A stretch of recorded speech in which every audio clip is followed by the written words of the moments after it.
Did you know some of the most terrifying Christmas stories on record have nothing to do with ghosts or folklore, but real people who wore the most innocent costume imaginable? This is the story of a man the media quietly called the Santa Claus killer of Route 19. Even today, most people who lived through that winter refuse to talk about him.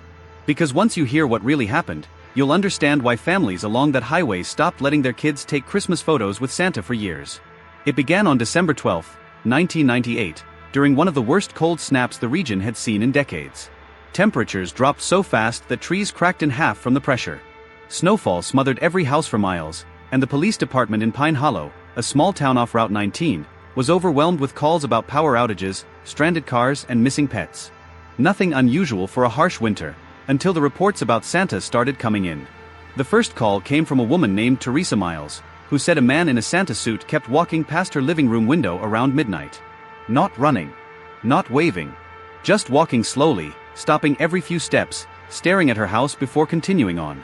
Police assumed it was some drunk from a Christmas party. But when they arrived, they found something strange. No footprints in the snow except Teresa's and the officers. The second call came the next night, from a family farther down Route 19. Their 4-year-old daughter had been woken up by tapping on her bedroom window. When she opened the blinds, she saw Santa standing outside, smiling at her. The disturbing part? Her bedroom window was on the second floor. Officers investigated, but again found no footprints, no ladder, no marks in the fresh snow. Just a single handprint on the window, too large to be a normal man's, and pressed so hard into the glass that it bowed inward slightly. More sightings followed. Santa appearing on porches. Santa walking down driveways dragging something behind him. Bells echoing through the woods, not cheerful bells, but metal scraping against metal. And every night, the reports grew more frantic. Then came the disappearances. 3 people vanished in less than a week, a teenage boy walking home, a retired man snowblowing his driveway, and a mother who stepped outside to get firewood. At each scene, investigators found the same things: a huge distorted boot print, a faint trail of something heavy dragged through the snow, and long strands of white synthetic hair, like from a cheap Santa wig. On December 22nd, a family driving home from a Christmas party nearly became the next victims. Their youngest son began screaming for his father to look out the window. Standing on the side of the road was Santa, not waving, not smiling, just standing completely still in the middle of a snowstorm, his head tilted as the car approached. The father slowed, thinking the man needed help. But when the car stopped, Santa began walking toward the passenger door. Not running, walking, but somehow covering ground impossibly fast. The father panicked and sped off, but Santa gave chase, keeping up with the vehicle even at 40 miles per hour, slamming his hands against the trunk hard enough to punch dents in the metal. The family made it home and locked their doors, but for the rest of the night they heard slow, heavy footsteps circling the house. Police confirmed the dents the next morning, but once again, no footprints. Then came Christmas Eve. At 3 a.m., the entire stretch of Route 19 went dark. No power. No heat. Just silence. That's when the calls poured in, scratching at windows, someone trying doorknobs, bells clanging outside, muffled laughing from the treeline. Officers were dispatched everywhere, but no one could catch whatever was moving so quickly between homes. At 4:17 a.m., a deputy encountered the figure directly. In the beam of his cruiser headlights stood Santa. The suit was torn. The beard was matted. The body inside looked wrong. Too long in the arms, too wide in the shoulders, too jerky in its movements. And in his right hand, he was dragging something large through the snow. When the deputy shouted, Santa turned and smiled. The teeth were not human. The deputy fired repeatedly, but the figure didn't fall. Instead, it sprinted toward the treeline with inhuman speed, vanishing into the darkness so fast the dashcam captured only a blur. After that night, the sightings stopped. The missing were never recovered. And all files related to the case were quietly sealed. The official explanation was winter accidents. But the people who lived along Route 19 that year knew the truth. Something wearing a Santa suit hunted the highway during the coldest Christmas in decades. Locals still claim that every few years, when the temperature drops far below freezing and the snow is untouched and silent, they hear bells outside their windows. Not cheerful ones. The scraping kind. The warning kind. Story 2. The Christmas Eve Visitor Who Knew Their Names. There's something unsettling about Christmas Eve when the world finally goes quiet. The streets empty out, the snow muffles everything, and you can hear your own heartbeat in a way you normally don't. That's exactly the kind of night the Granger family was having in 2019, tucked away in a small town in northern Minnesota, where the closest neighbor was half a mile down the road. They were a family that loved Christmas traditions: hot cider, fireplace movies, homemade cookies, matching pajamas, the whole thing. But that year, they experienced something none of them have ever talked about publicly. Something they all agreed was not human. It started just after 11 p.m. The parents, Beth and Michael, were finishing up wrapping some last-minute gifts, while their two daughters, 12-year-old Ava and 9-year-old Lily, were upstairs getting ready for bed. Snow was falling in thick white sheets outside, covering the porch, the driveway, the pine trees, everything. It was one of those perfect postcard nights. But then the doorbell rang. The sound made everyone stop. Nobody visits that late out there. Beth assumed maybe a package delivery got delayed. Michael walked to the front door and looked through the peephole. The porch light flickered a little because of the wind, but he could clearly see someone standing outside. A man. Wearing a long coat. No hat. No gloves. Just standing there in the freezing cold. His head was down, facing the welcome mat just like he was reading it. Michael hesitated before opening the door only a few inches. "Can I help you?" he asked. The man didn't answer. He lifted his head extremely slowly, like it physically hurt him to look up, revealing a pale face with wide, unblinking eyes. Not angry. Not sad. Just vacant. And then he said something that sent a chill straight through Michael's chest. "Your daughters are waiting for me." Michael slammed the door instantly. He yelled for Beth to take the kids upstairs and lock the bedroom. He grabbed his phone and called 911, while the man outside began knocking. Not pounding.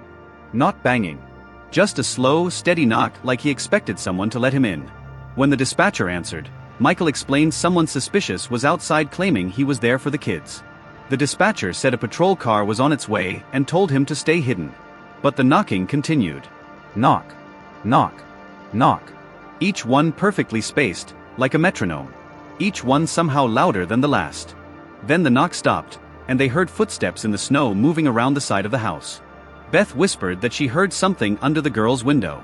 When she peeked through the blinds, she saw him standing directly below it. Looking up. Completely still. His coat wasn't even moving in the wind. The girls were behind her crying, clutching onto her shirt. Then he said something, quiet, breathy but clear. "Ava, let me in." He said her name. Her exact name. And then he said Lily's.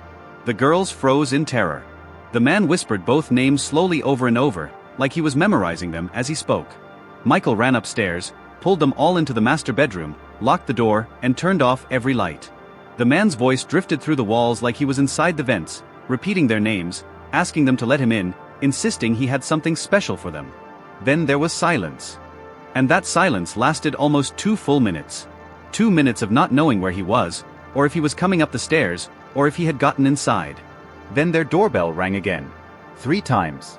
Chime after chime echoing through the house. But this time, it was followed by something else, a soft scraping against the front door, like fingernails dragging down the wood. Then came the whisper. "I know you can hear me." Michael pressed his ear against the bedroom door. Nothing else. No footsteps. No talking. Just the distant hum of the heater and the faint wind outside. After another minute, the sound finally stopped. No more scratching. No more voices. At this point, the whole family was crying. They didn't know if the man was inside the house, hiding somewhere, or still standing outside in the snow. When the police finally arrived, their flashing lights lit up the entire front yard. The officers searched the property and found something deeply unsettling. Footprints in the snow leading up to every window of the house. Every single one. Perfectly placed. No repassem, nos tumbling, no vandering. Just a straight path from one window to the next, as if the man had been quietly circling the home, checking every room that held someone inside. Then the officers followed the last set of footprints, the ones leading away from the house, and they stopped. Not faded. Not covered by snow. They just stopped abruptly in the middle of the yard. As if the man simply vanished. The officers tried to reassure the family, saying maybe the snow drift buried the rest of the prints. But there was no drifting that night. No wind strong enough to cover anything. The snow around the last footprint was untouched. The family didn't sleep at all that night. And the next morning, when the sun rose and the kids opened their presents, Beth noticed something odd. At the bottom of the tree, tucked behind the ornaments, was a small object they didn't put there. A thin wooden figure carved into the rough shape of a man. Long coat. Blank face. Arms crossed tightly against its chest. And on the bottom of the figure, Someone had etched 2 names. Ava. Lily. Nobody ever saw the man again. The police never found him. No neighbors reported suspicious activity. And no one could explain how he knew the daughters' names, or why the footprints simply ended in the middle of the yard. But every Christmas Eve since then, the Grangers leave every light on in the house and refuse to sleep until sunrise. Because they're convinced of one thing. He promised he'd come back with something special. And promises like that aren't made by people. Story 3. The Christmas Tree in the Attic. There are some things families keep in their attics for years without ever touching. Old decorations, forgotten toys, broken appliances, dusty boxes filled with things nobody wants to throw away.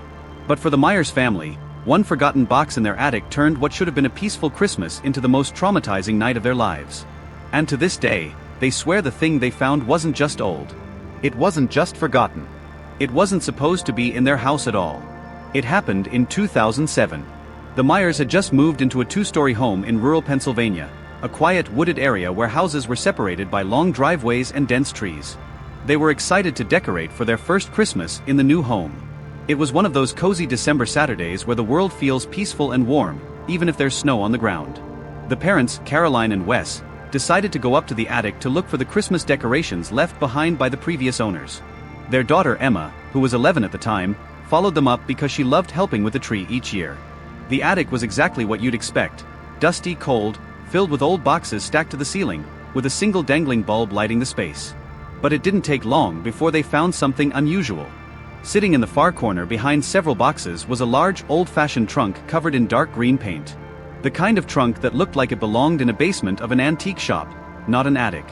Caroline wiped off the dust and noticed something carved on the lid. A date. December 24th, 1957. And beneath it, a name written so faintly you could barely make it out: Evelyn. They had no idea who Evelyn was. The previous owners didn't mention anyone by that name. But the trunk was heavy, locked with a rusty clasp. When Wes opened it, Emma let out a small gasp. Inside, wrapped in brittle tissue paper, was a small artificial Christmas tree, no more than 4 feet tall, with faded metallic tinsel still clinging to it. But what made it unsettling were the ornaments. They weren't the usual colored bulbs or angels. They were all handmade, carved from wood, each painted with disturbing faces: wide open mouths, hollow eyes, elongated expressions of fear, sadness, or something worse. The kind of ornaments you wouldn't find at a store. Not now. Not in the 1950s. Not ever. Wes laughed awkwardly and said some people just had weird taste. But Caroline wanted nothing to do with them. She told Wes to leave the ornaments in the attic and just bring the tree downstairs. Emma, however, stared at the ornaments like she was drawn to them. She picked one up, a small wooden figure with a crying face, and asked if they could keep them. Caroline snatched it from her hand immediately and said absolutely not. They brought the tree downstairs, set it up in the living room, and decorated it with their own ornaments. They had hot chocolate, watched a Christmas movie, and tried to ignore the eerie feeling of that attic discovery. But later that night, Caroline walked past the living room, heading toward the kitchen, and froze. Something was wrong. The tree was different. She leaned in closer. At first she couldn't place it, but then it hit her. One of the strange wooden ornaments from the attic, the crying face, was now hanging on the lower branch of the tree. Caroline yelled for Wes, demanding to know if he had brought it down despite what she said, but he swore he didn't touch it. Emma denied it too. Caroline grabbed the ornament immediately, marched upstairs, and shoved it back into the trunk. She locked it with the rusty latch, turned off the attic light, and slammed the door. But as she walked down the hallway, she felt something strange, like a cold breath against the back of her neck. She spun around, but nothing was there. The next morning, Emma woke her parents up screaming. When they ran into the living room, they saw the Christmas tree toppled over on its side. Ornaments scattered everywhere. But what made their blood run cold were the things lying on the carpet. Not 1, not 2, but 5 of the wooden ornaments from the trunk. Each one placed in a perfect semicircle around the fallen tree, facing the hallway leading to the bedrooms. Wes tore up the attic looking for an explanation. Maybe raccoons got inside somehow. Maybe someone broke in. But there were no signs of entry. No broken windows. No footprints in the snow. Nothing. That night, the family decided to sleep together in the master bedroom. Emma refused to go near the tree. Caroline couldn't shake the feeling that the ornaments were watching them. Around 2 a.m., they woke to a loud thud. Something fell over downstairs. Then another thud. Then footsteps. Slow, heavy, deliberate footsteps moving from the living room toward the staircase. Wes grabbed a flashlight and opened the bedroom door just a crack. The house went silent. Completely silent. He leaned forward slightly, and that's when something moved at the bottom of the stairs. A shape. Small. Round. And rolling upward. One of the wooden ornaments. It rolled up 3 steps, paused, then rolled back down on its own. Wes slammed the door shut and backed away. Minutes later, they heard a soft creaking sound coming from the attic above them. Caroline covered Emma's ears. Wes stood under the attic entrance holding a baseball bat, listening as something thumped around directly above them. Not walking. Not crawling. Dragging. Dragging something heavy across the old wooden floor. When the police arrived again, they searched the attic. Everything was in place except for one thing, the trunk. The heavy green trunk that took 2 adults to move was now inverted, flipped completely upside down, and the ornaments were scattered around it like someone had violently dumped them out. But the worst part wasn't the trunk. It was what they found under it. A faded, black and white photograph. A young girl. Standing next to the small artificial tree. With all the same ornaments hung behind her. And her name, scribbled in pencil on the back. Evelyn, Christmas Eve, 1957. The police later discovered something terrifying. The house once belonged to a family whose daughter, Evelyn, went missing on Christmas Eve in 1957. She was last seen in the attic decorating the little tree. They never found her. Her parents claimed she went missing between the boxes, which police assumed was grief-driven nonsense. But they did find one thing, the ornaments. And every single one of them was carved to resemble a family member, each one wearing the last expression they saw before Evelyn disappeared. The Myers moved out before New Year's. They left everything behind, including the tree. Including the trunk. But 3 months later, the new homeowners called the police to report something strange they found in the attic. Inside the old green trunk, wrapped in aging tissue paper, was a brand new wooden ornament. A young girl's face. Eyes wide, mouth open, carved in perfect detail. And at the bottom, etched in the wood, Emma. Some stories don't end when the night is over. They linger. They wait. And sometimes, they follow you into the quiet moments when you think you're alone. Every one of these Christmas stories was real. Documented. Lived through by people who never expected the holidays to turn into nightmares. If you want more true horror stories that refuse to stay buried, make sure you subscribe to Shadowed Archives. Because the darkest stories aren't fiction. They're history that survived.